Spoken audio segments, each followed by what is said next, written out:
بسم اللہ الرحمن الرحیم۔ ویڈیو دیکھنے والے معزز ناظرین کو میرا السلام علیکم۔ ناظرین محترم، قرب قیامت سے پہلے آخری رمضان کی وہ خوفناک نشانیاں جو اگر آپ اپنی زندگی میں دیکھ لیں تو سمجھ لیں کہ دنیا اپنے خاتمے کے قریب ہے۔ ناظرین، آج کی اس دلچسپ ویڈیو میں ہم آپ کو ایسے ہی قیامت کی ان خوفناک نشانیوں کے بارے میں بتائیں گے جو قیامت سے پہلے آخری رمضان میں رونما ہوں گی۔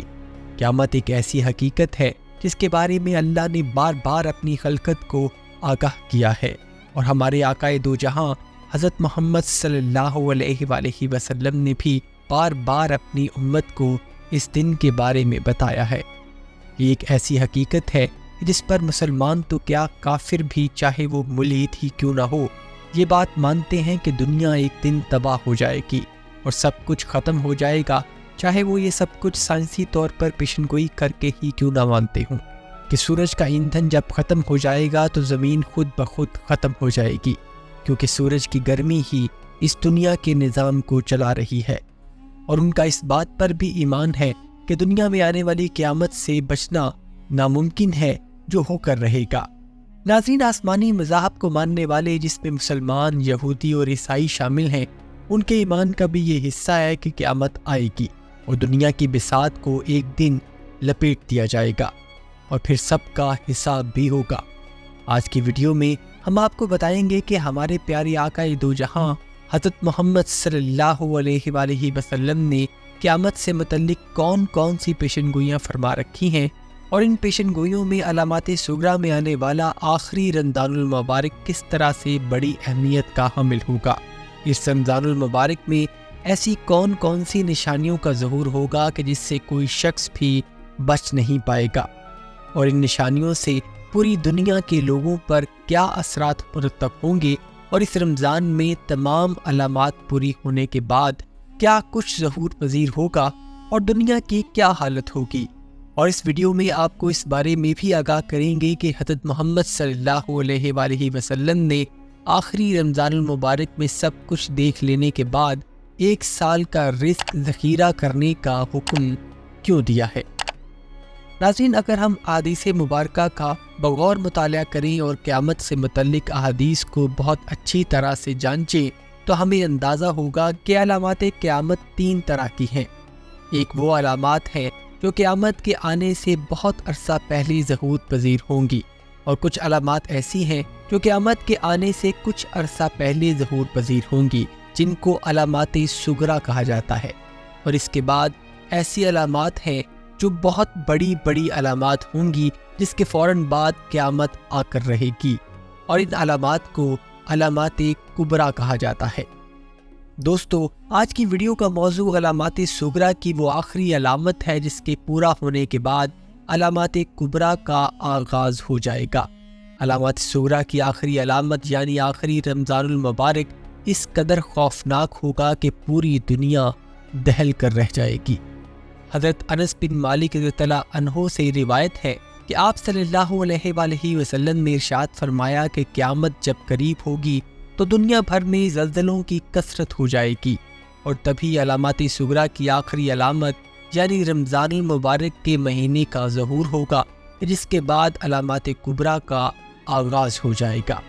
جس کے بارے میں حضرت نعیم بن عماد رضی اللہ عنہ سے روایت ہے کہ حضرت محمد صلی اللہ علیہ وآلہ وسلم نے ارشاد فرمایا کہ امام مہدی علیہ السلام کے ظہور کے 1 سال پہلے کا رمضان المبارک اپنے آپ میں بہت بڑی نشانیاں لیے ہوئے ہوگا۔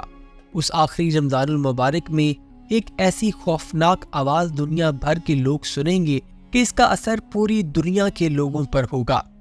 آپ صلی اللہ علیہ وآلہ وسلم نے ارشاد فرمایا کہ اس آواز کو سن کر 70,000 لوگ بے ہوش ہو جائیں گے، اور 70,000 لوگ اندھے ہو جائیں گے، 70,000 افراد اپنی سماعت کو کھو دیں گے اور بہرے ہو جائیں گے، 70,000 کنواری لڑکیاں اپنی کنواریت زائل کر بیٹھیں گی، اور پھر اس کے بعد سورج گرہن ہوگا۔ تو تب تم اس علامت کو پاؤ تو اپنے گھروں میں 1 سال کا رزق اکٹھا کر کے ذخیرہ کر لینا، کیونکہ اس رمضان کے بعد دنیا بھر میں جنگ و جدل اپنی انتہا کو پہنچ جائے گا۔ یہ سن کر صحابہ کرام نے آپ صلی اللہ علیہ وآلہ وسلم سے سوال کیا کہ اے رسول اللہ صلی اللہ علیہ وآلہ وسلم، یہ آواز رمضان کے کس حصے میں آئے گی؟ تو آپ صلی اللہ علیہ وآلہ وسلم نے ارشاد فرمایا کہ وہ جمعہ کی رات ہوگی اور نصف رمضان ہوگا جب یہ آواز سنی جائے گی۔ اس آواز کے سننے کے بعد کچھ دن میں ہی سورج گرہن ہوگا۔ اس سورج گرہن کے بعد آسمان ستون کی طرح ایک نہایت روشن چیز ظاہر کرے گا کہ جس کو پوری دنیا کے لوگ دیکھیں گے، لیکن نہ تو اس روشنی کے مرکز کا پتہ چل پائے گا اور نہ ہی اس ہیبت ناک آواز کے بارے میں انسان جان پائیں گے کہ وہ آواز کہاں سے آئی ہے۔ اس آواز کے بعد ملک شام میں خون ریزی اور مسلمانوں کا قتل عام شروع ہو جائے گا، اور اس کے ساتھ ساتھ خراسان سے کالے جھنڈے بھی نکلیں گے، اور جب خراسان سے کالے جھنڈے نکل آئیں گے تو میری اولاد میں سے امام مہدی علیہ السلام کا ظہور ہوگا، جو تمام مسلمانوں سے مل کر کفار اور مشرکین کے ساتھ جہاد کریں گے۔ صحابہ نے سوال کیا کہ اے رسول خدا صلی اللہ علیہ وآلہ وسلم، اس آواز سے بچنے کے لیے مسلمانوں کو کیا کرنا ہوگا؟ تو آپ صلی اللہ علیہ وآلہ وسلم نے ارشاد فرمایا کہ اس رات اللہ کے حضور سجدہ ریز ہونا اور اللہ سے اپنے گناہوں کی معافی کا طلبگار ہونا اور بلند آواز سے اللہ کا ذکر کرنا، اور جو شخص یہ کرے گا وہی شخص اس آواز کی ہیبت سے محفوظ رہے گا اور اس کو کوئی نقصان نہیں ہوگا۔ ناظرین، حضرت عبداللہ بن مسعود رضی اللہ عنہ سے روایت ہے کہ آپ صلی اللہ علیہ وآلہ وسلم نے ارشاد فرمایا کہ آخری رمضان میں سنی جانے والی یہ ہیبت ناک آواز سے وہی لوگ محفوظ رہیں گے کہ جو بآواز بلند اللہ کا ذکر کریں گے کہ پاک ہے وہ ذات جس نے ساری دنیا کو پیدا کیا اور اس میں کسی بھی قسم کا کوئی نقص نہیں ہے۔ یعنی یہاں پر سبحان اللہ کے بآواز بلند ذکر کرنے پر بات ہو رہی ہے۔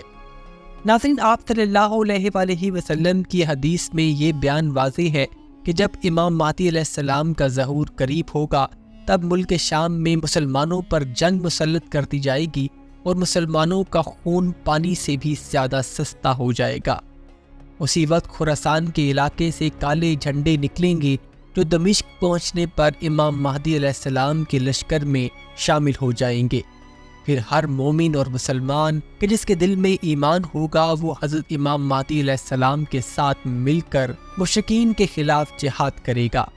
اس جنگ کے بعد اسلام پوری دنیا پر غالب ہو جائے گا اور دنیا کا کوئی بھی کچا یا پکا گھر ایسا نہیں ہوگا کہ جس میں اسلام داخل نہ ہوا ہوگا، اور پوری دنیا میں مسلمان ہی باقی رہیں گے۔ ان احادیث نبوی صلی اللہ علیہ وآلہ وسلم سے یہ بات واضح ہے کہ مسلمانوں کی عظمت کا یہ دور جو حضرت امام مہدی علیہ السلام اور حضرت عیسیٰ علیہ السلام سے شروع ہوگا، یہ کئی سال تک جاری رہے گا، اور حضرت عیسیٰ علیہ السلام بحیثیت امتی پوری دنیا پر حکومت کریں گے۔ اس کے بعد حضرت امام مہدی علیہ السلام اور حضرت عیسیٰ علیہ السلام طبعی موت پا کر اللہ کے حضور پیش ہو جائیں گے، اور ان کے جانے کے بعد ایک بار پھر سے مسلمان تلافات اور بدعت کا شکار ہو جائے گا۔ آہستہ آہستہ مسلمان ایک بار پھر بھٹکتے جائیں گے، اور اس کے بعد اللہ پوری دنیا میں ایک دھواں اور ہوا بھیجیں گے جو تمام دنیا کے مسلمانوں کو بیمار کر کے ان کو موت کی نیند سلا کر اللہ کے حضور پیش کر دے گی، اور پھر پوری دنیا میں اللہ کا نام لیوا کوئی نہ ہوگا اور اسلام اجنبی ہو جائے گا، اور اللہ کے نام کو جاننے والا کوئی نہ ہوگا، اور نسل انسانی کے یہ بچے کچے بدبخت لوگ وہ ہوں گے کہ جن پر آخر کار قیامت قائم کر دی جائے گی۔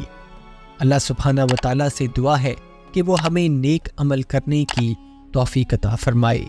اپنا اور اپنے گھر والوں کا بہت سا خیال رکھیے گا۔ وما علینا الا البلاغ المبین۔